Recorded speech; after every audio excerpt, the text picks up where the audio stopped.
안녕하세요. 세종롯데공인중개사 정진숙입니다. 제가 오늘은 요즘 휴가들 가셔서 다들 좀 조용하고 일도 많이 없고 할 때 저는 좀 일찍 출근을 해요. 일찍 출근해서 책을 좀 읽으려고 노력을 하는데 오늘 요즘에 제가 읽는 책 이 책입니다. 최현철의 상가투자 바이블. 여기에 뒤면 상가 투자 전에 반드시 읽어야 할 책. 저는 이제 교수님, 여기 최현철 교수님 제가 교육도 들어봤고요. 그 다음에 여기 이제 강의도 들어봤고 책도 좀 여러 권 읽어봤는데 거의 이제 전문 중개사들을 위한 전문 서적들이 많았다면 이번에는 투자를 어떻게 해야 되는지 투자의 개념이라든가 상가 투자를 어떻게 하는지 다른 분들 부동산 관련된 책들을 봤을 때는 거의 내가 뭐 투자를 어떻게 해서 어떻게 했다 어떠한 방향으로 얘기를 해주고 막 하는데 제가 이 책을 읽으면서 느낀 점이 뭐냐면 실제 경험, 현장에서 느꼈던 경험, 이 최원철 교수님은 정말로 각종 신도시, 각종 무슨 단길, 무슨 도시, 뭐한 길을 진짜 시간과 틈만 나면 계속 임장을 다니시는 분이세요.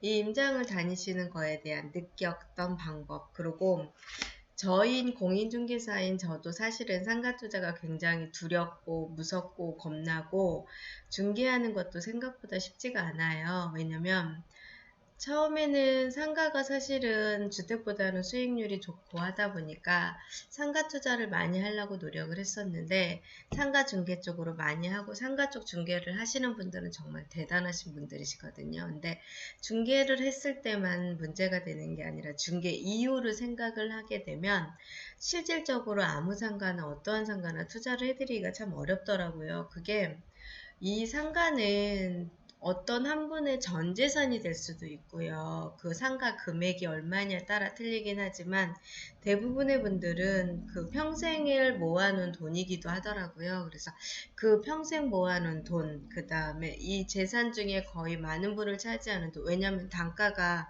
굉장히 세고 잘못 투자를 하게 되면 환급성이 굉장히 낮아지고 또 임대가 안 들어와 버리게 되면 수익이 상출이 안 되다 그러면 어려움이 좀 있더라고요. 그래서 그걸 저도 경험을 해봤고 제가 또 중개를 하면서도 저도 100% 상가 중개한 거에 대해서 대부분 다 성공한 케이스가 있는 건 아니에요. 물론 제가 저나 주위 분들의 설명을 듣고 조언을 듣고 중개를 해드렸는데 임대가 한동안 안 나가서 저도 많이 애달아하는 상가들도 있고요. 그런 부분을 봤을 때 아무 상가나 중개를 해서는 안 되는구나를 제가 뼈저리게 느꼈던 케이스들이 참 많이 있습니다. 그리고 특히 신도시 같은 경우는 상권이 굉장히 많이 변해요.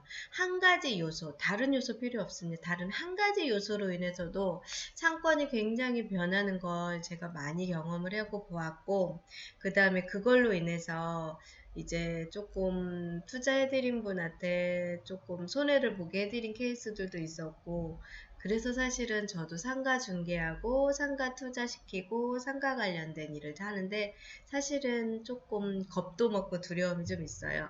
제가 부동산 중개업을 거의 15, 16년 했음에도 불구하고 아무리 노력을 하고 아무리 공부를 해도 이 부분 상가 투자는 정말 쉽지가 않은 부분이라는 걸 너무나 알겠고요. 제가 공부를 하고 다 완료가 돼, 이런 데는 상가를 투자를 해야 돼. 그렇게 생각하고 좋다 판단되고서 중개를 하려고 했던 상가들 사실은 물량이 많이 없고요. 그런 물건을 가지고서 이렇게 중개를 할 수 있는 부분도 사실은 없더라고요. 그래서 제가 생각을 했을 때 이 상가 투자는 본인들의 최종 결정과 판단이 물론 중요하지만 많은 경험과 노력이 있어야 될까 싶은 생각이 많이 들었습니다. 그래서 제가 요즘 상가 관련된 책들을 참 많이 읽는데요. 거기에 이제 이 교수님 책을 읽음으로써 진심이 느껴진다고 할까요? 이 책대로 하게 되면 정말로 투자되는 부분이나 실패하지 않을 확률이 많겠다는 생각을 참 많이 했는데 이게 보면은 목차가 굉장히 짤막짤막하게 한 달락 한 달락씩 짤막짤막하게 돼 있어서 읽기가 굉장히 편하더라고요. 그래서 전문 용어가 많이 섞인 것도 아니고 전문 용어가 섞였으면 거기에 대한 해석이 다 달려 있어서 읽기가 쉽고요. 이게 챕터별로 이제 많은 부분이 설정이 돼 있고 마지막에는 이제 그 마지막 챕터 쪽에는 상가를 투자를 해야 할 때 알아야 될 세금이라든가 법규라든가 그런 것들이 조금 잘 나와 있어요. 그래서 이 책을 일반 소비자들이 많이 좀 읽어서 상가 투자할 때 공인중개사들, 저도 공인중개사지만 많은 분들도 실수를 할 수가 있고요. 사람이에요. 실수를 할 수가 있고 좋은 상가라고 본인이 판단을 하고 입지가 괜찮다고 판단을 하지만 틀릴 수도 있다는 거죠. 그럴 때마다 한번 감안을 하셔서 이 책을 옆에다 두시고서 그 상가 내가 투자를 했던 상가에는 예를 들자면 공원이 있었어. 그럼 그 공원의 규모가 어땠을까? 어떠한 공원이었을까?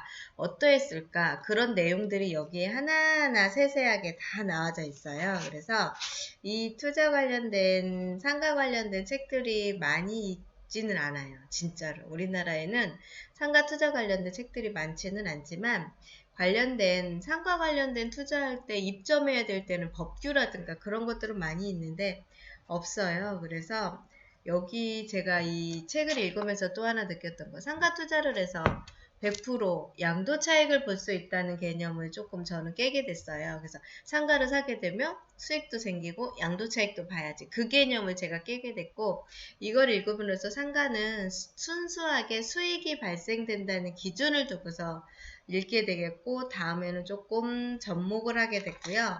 이 책을 한번 제가 틈틈이 시간 날 때마다 못 읽는 분들을 위해서 제가 조금 이거 리뷰 좀 해드리고 싶어요. 그래서 오늘은 제가 이 책을 꼭 추천해 드리고 싶다고 말씀을 드리려고 오늘 찾아왔고요. 이 책은 진짜 상가 투자를 하시기 전에 꼭 읽으셨으면 좋겠다는 판단이 듭니다. 제가 이 교수님하고 개인적으로 친분이 있다고 해서 이 책을 추천하는 건 아니에요. 저는 책 추천을 좀 겁나서 많이 못해요. 근데 중개업 하면서 제가 진짜 느꼈던 부분, 그때 이 상가는 이랬구나. 그런 부분이 조금 많이 와닿았기 때문에 읽어드리는 거고요. 이제 저보다 조금 업력이나 경력이 조금 안 되시고 초보자들은 이 책을 읽음으로 인해서 정말로 많은 도움이 될 것 같습니다. 그래서 이 책 한번 제가 읽어보면서 저도 지금 막 줄을 굉장히 많이 쳐가면서 읽고 있거든요. 그래서 이 책을 옆에다 두고서 투자를 시킬 때 한 번 더 보고 지켜보고 중개를 해야겠다는 생각을 좀 들었고요. 또 투자하시는 분들도 여기 보면 공원 옆에 상가는 무조건 상권이 좋을까? 이렇게 질문을 해가면서 책의 내용이 들어가 있어요. 그래서 다들 상식적으로 분양하는 분양사들의 말만 듣지 말고요. 대행사들 말만 듣지 말고요.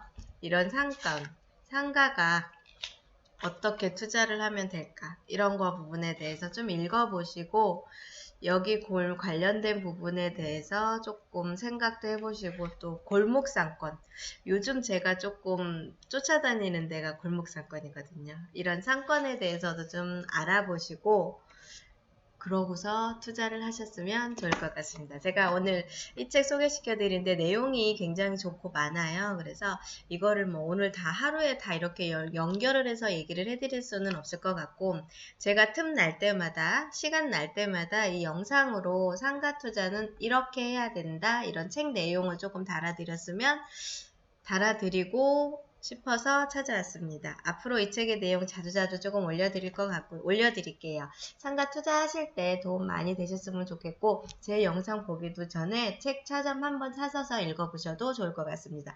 오늘도 날씨가 굉장히 더워요. 오늘 지금 휴가철이라 휴가들 많이 떠나셨을 텐데요. 안전하게 휴가 잘 다녀오시고요. 더운 날 더위 먹지 않게 건강 유의 잘 하셨으면 좋을 것 같습니다.